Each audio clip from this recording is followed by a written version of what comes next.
ಈಗ ನೀವು ಕಾಲೇಜ್ಗೆ ಹೋದಂಥ ಟೈಮಲ್ಲಿ ಈಗ ನಾವು ಹಿಂದೆ ಯಾರನ್ನ ಬಿದ್ದಿದ್ದು ಡಿಸ್ಟರ್ಬ್ ಮಾಡಿದ್ದು ಯಾರನ್ನೂ ಲವ್ ಮಾಡಲ್ಲ, ಯಾವ ಹುಡುಗರು ಇದು ಮಾಡಲ್ಲ ಅಂದ್ಬಿಟ್ಟು ಫುಲ್ ಸ್ಟಡೀಸ್ ಮೇಲೆ ಕಾನ್ಸಂಟ್ರೇಟ್ ಮಾಡಿಕೊಂಡು ನಾನು ಲಾಸ್ಟ್ ಟೈಮ್ ಯಾವಾಗ ನಿಮ್ಮ ಕ್ರಶ್ನ ನೋಡಿದ್ದು?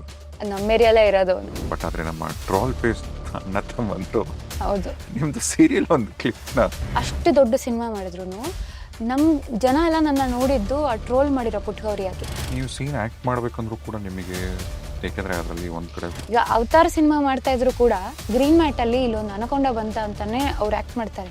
ನಾನು ಅದೇ ಬದ್ಧತೆಯಲ್ಲಿ ಆ್ಯಕ್ಟ್ ಮಾಡಿದ್ದೀನಿ. ಈಗ ಯಾವುದೋ ಈ ಟ್ರಾಲ್ ಪೇಜ್ಗಳಲ್ಲಿ ನಿಮ್ಮ ಇಮೇಜ್ ಡ್ಯಾಮೇಜ್ ಆಗ್ತಕ್ಕಂಥದ್ದು, ಅದಕ್ಕೆ ಅವಾಗೆಲ್ಲ ಅದೊಂಥರ ಬೇಜಾರಾಗಿ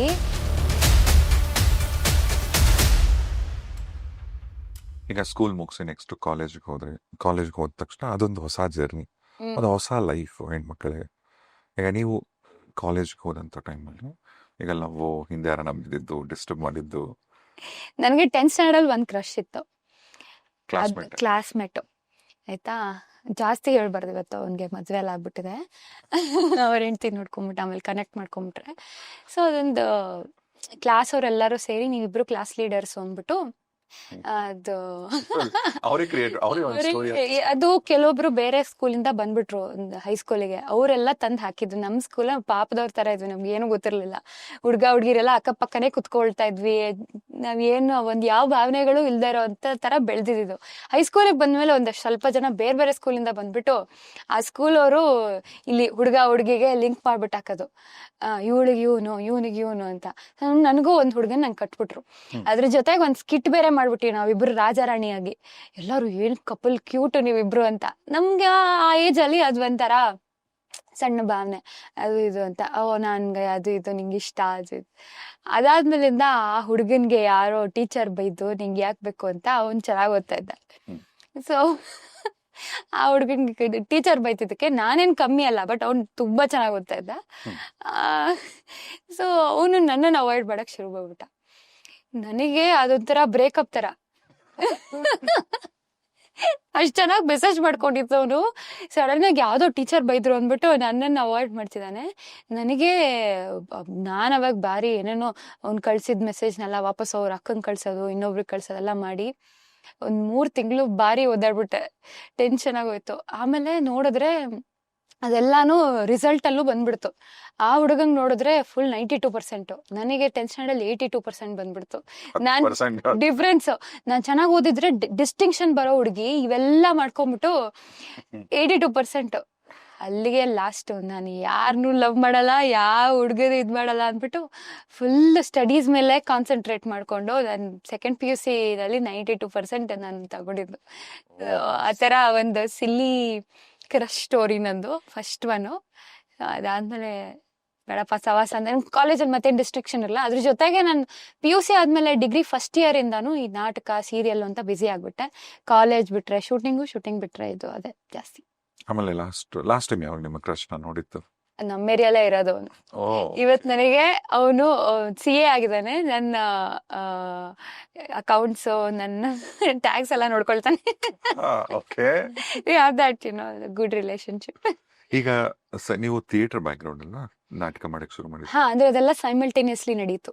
ನನಗೆ ಈ ಶೇಷಾದ್ರಿಪುರಂ ಕಾಲೇಜ್ ಸೇರ್ಕೊಂಡ್ಮೇಲೆ, ಕಾಲೇಜ್ ಸೇರ್ಕೊಂಡಿದ್ದೇನೆ ಬೇಗ ಮುಗಿಯತ್ತೆ, ನಾನು ಇನ್ನೇನಾದ್ರು ಮಾಡ್ಬೋದು ಅಂತ. ಸೊ ಆ ಕಾಲೇಜ್ ಸೇರ್ಕೊಂಡ್ಮೇಲೆ ಅಲ್ಲೇ ಹತ್ರದಲ್ಲಿ ಒಂದು ವರದರಾಜ್ ಹಾಲ್ ಅಂತ ಇದೆ, ಅಲ್ಲಿ ಕೆಳದಿ ಚೆನ್ನಮ್ಮ ಅನ್ನೋ ಒಂದು ಧಾರಾವಾಹಿಗೆ ಓಪನ್ ಆಡಿಷನ್ ಇತ್ತು. ಅಲ್ಲಿಗೆ ಸೇರ್ಕೊಂಡಾಗ ನಂಗೆ ಎಲ್ಲ ಥಿಯೇಟರ್ ಫ್ರೆಂಡ್ಸ್ ಆಗೋದ್ರು. ಅವ್ರ ಮೂಲಕ ನಾನು ಥಿಯೇಟರ್ ಬಂದಿತ್ತು. ಈಗ ನೀವು ಮಾಡಿದಂತ ಮೊದಲ ಜನಪ್ರಿಯ ಸೀರಿಯಲ್ ಪುಟ್ಟಗೌರಿ.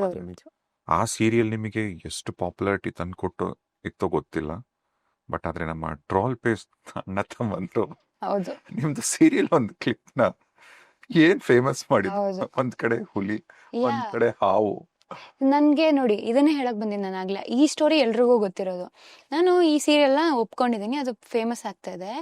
ಅದೇ ವಾರ ಅದೇ ಶಾಪನೂ ಆಗಿತ್ತು ನನಗೆ. ಆ ಸೀರಿಯಲ್ಲು ನನಗೆ ಮೊದಲನೇ ಸಿನಿಮಾ ನಂದು ರಿಲೀಸ್ ಆಗಿದ್ದು 2017ರಲ್ಲಿ ರಾಜಹಂಸ ಅಂತ. ನಾನು ಅವಾಗ ಬಿಟ್ಕೌರಿ ಮದುವೆ ಮಾಡ್ತಾ ಇದ್ದೆ. ನಾನು ರಾಜಹಂಸ ಮಾಡುವಾಗ ಅದು ಇಟ್ಸ್ ಅ ಬ್ಯೂಟಿಫುಲ್ ಟೀಮ್.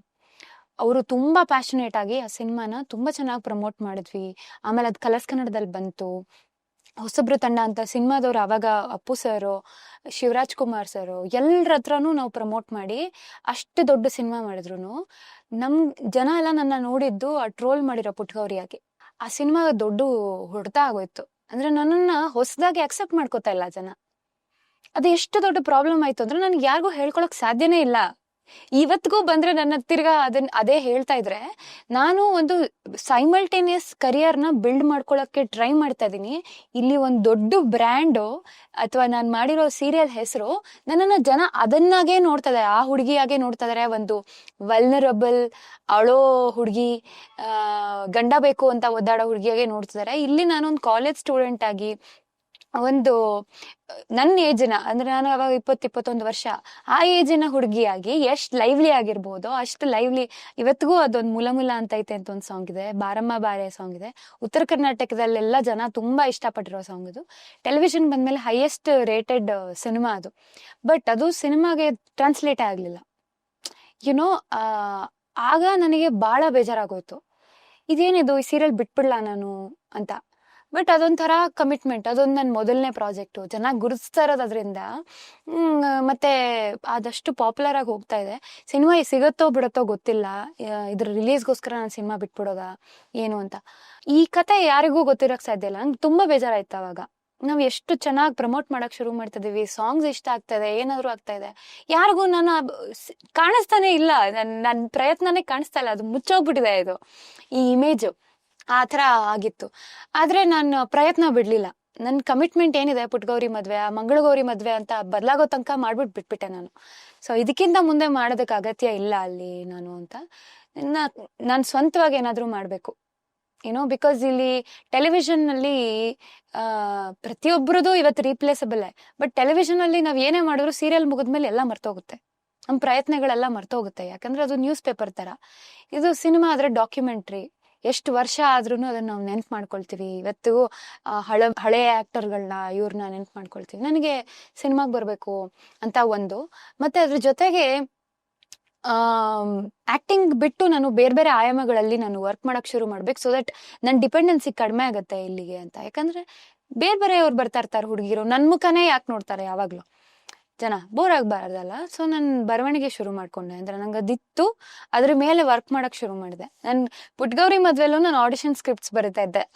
ಆ ಪ್ರೊಡಕ್ಷನ್ ಹೌಸಿನ ಬೇರೆ ಹುಡುಗಿರ್ ಬಂದ್ರೆ ಅಥವಾ ಬೇರೆ ಯಾರ ಆರ್ಟಿಸ್ಟ್ ಬಂದ್ರೆ ನಾನು ಬರ್ಕೊಡೋದು, ಈ ತರ ಎಲ್ಲ ಮಾಡ್ತದೆ. ಸೆಟ್ಟಲ್ಲಿ ಡೈರೆಕ್ಷನ್ ಮಾಡೋದು, ಎಪಿಸೋಡ್ ಡೈರೆಕ್ಟರ್ ಜೊತೆ ಅವ್ರ ಜೊತೆ ಕುತ್ಕೊಂಡು ಎಪಿಸೋಡ್ ಈ ತರ ಮಾಡ್ತಾ ಇದ್ದೆ ನಾನು. ಒಂದ್ 2 ವರ್ಷಕ್ಕೆ ಬೋರ್ ಆಗೋಯ್ತು ನಂಗೆ ಸೀರಿಯಲ್.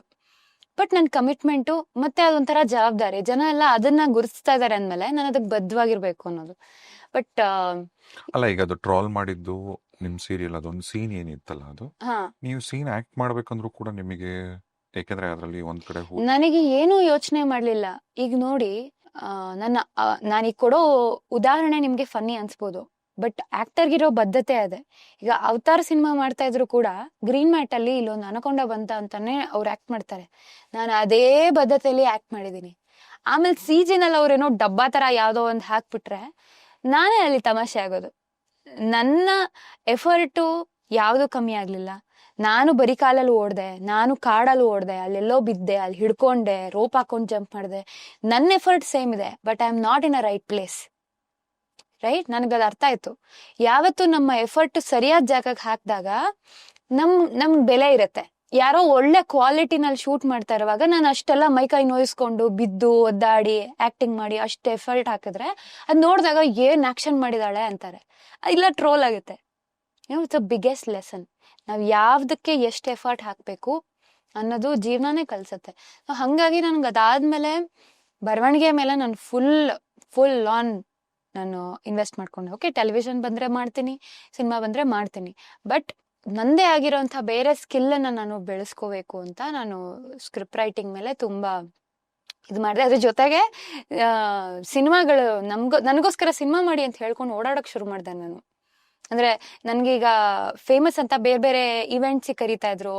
ಆ ಇವೆಂಟ್ ಅಲ್ಲಿ ಯಾರಾದ್ರೂ ಇನ್ವೆಸ್ಟರ್ಸ್, ಪ್ರೊಡ್ಯೂಸರ್ ಇಂಟ್ರೆಸ್ಟೆಡ್ ಇದ್ರೆ, ಸರ್ ಸಿನಿಮಾ ಮಾಡೋಣ ನಾವು ಬನ್ನಿ ಅಂತ ಅವ್ರನ್ನ ಕರ್ಕೊಂಬರೋದು. ಇಲ್ಲಿ ಎಷ್ಟು ಫೇಮಸ್ ಡೈರೆಕ್ಟರ್ಗಳು ಅವಾಗಿನ್ನೂ ಅವ್ರದ್ದು ಒಂದೊಂದು ಪಿಕ್ಚರ್ ಆಗಿತ್ತು. ಗುಲ್ಟು ಸಿನಿಮಾ ಮಾಡಿದವರು, ಆಮೇಲೆ ರೋಹಿತ್ ಪದಕಿ ಅವರು ಈಗ ಎಕ್ಕ ಮಾಡ್ತಾರೆ ಅವ್ರನ್ನ. ಈ ತರ ದೊಡ್ಡ ದೊಡ್ಡ ಡೈರೆಕ್ಟರ್, ಜಟ್ಟ ಫಿಲ್ಮ್ ಡೈರೆಕ್ಟರ್ ಅವ್ರಿಗೆ ಹತ್ರ ಎಲ್ಲ ಹೋಗ್ಬಿಟ್ಟು ನಾನು ಪ್ರೊಡ್ಯೂಸ್ನ ಕರ್ಕೊಂಡ್ಬರ್ತೀನಿ, ನಾವಿಬ್ರು ಸೇರಿ ಸಿನಿಮಾ ಮಾಡೋಣ ಕೊಲಾಬರೇಟ್ ಆಗಿ ಅಂತ ನಾನು ಅವ್ರನ್ನೆಲ್ಲ ಟ್ರೈ ಮಾಡಿದ್ದೀನಿ. ಅವ್ರ ಮನ್ಸಲ್ಲಿ ಅವತ್ತು ಏನ್ ಅನ್ಕೊಂಡ್ರೋ ಗೊತ್ತಿಲ್ಲ, ಏನಿದೆ ಹುಡುಗಿ ಅಂತ. ಬಟ್ ನಾನು ತುಂಬಾ ಗಂಭೀರವಾಗಿದ್ದೆ ಅವತ್ತಿಂದಾನು. I was very serious about that thought.